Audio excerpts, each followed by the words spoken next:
Hello, it's Dale. How are you? Just wanted to go over a real quick tip for you that's going to probably help you out if you're using a spray adhesive to put on your batting. So I have the back down and then I have this layer of batting that's on top of it.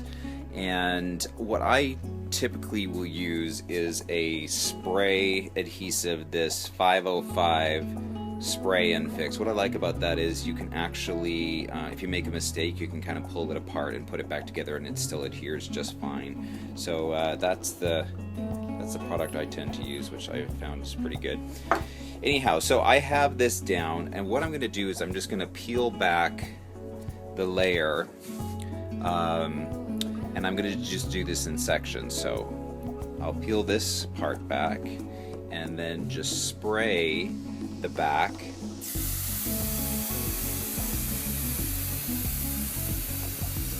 Okay, and then just gently lay out the batting back over this and then just smooth it out the best that you can.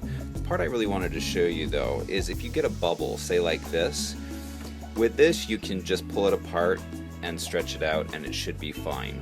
But there will be on occasion time where you get a really bad bubble in it that you can't get out for whatever reason. The batting is just woven that way, or there's an extra bit.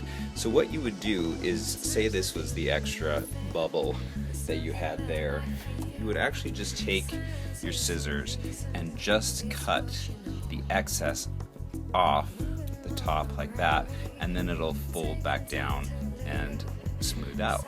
And that's one way that you can deal with that so that you don't have that bubble in there. And then just go ahead and smooth it all out, and then you have that. If you want, what I would normally do is do like that back section, and then I'll pull up the front and do the front section, but I've already done that.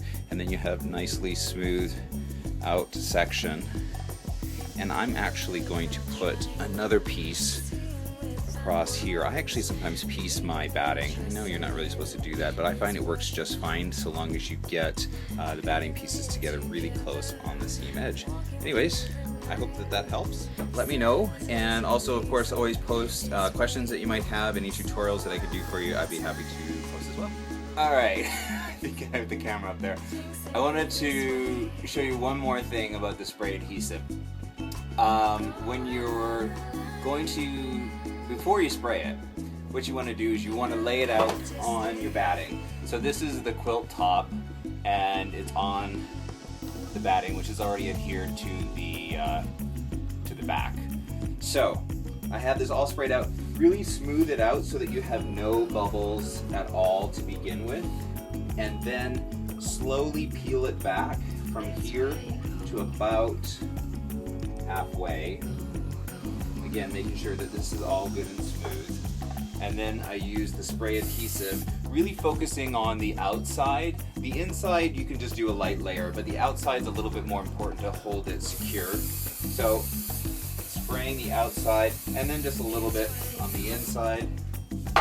Keep that there. Then just pull this over a little bit taut, and then from the center smoothing out. Again, avoiding all those bubbles because you can't cut the excess once you put the top on. You can only do that when you have access to the batting, obviously, because that's where you cut the bubble out. But here we go. Just got that all smoothed out, no bubbles at all. And then what I'll do is I'll flip it around and do the exact same process on the other side. Take this, fold it halfway back, smooth this out really good, spray it,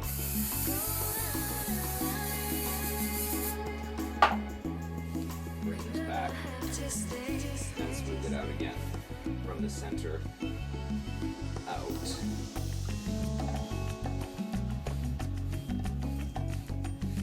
If you do get a bubble when you're putting the top on, This time you really do have to peel it back and then try and reapply it. But it's pretty easy. There you go. I hope this was helpful.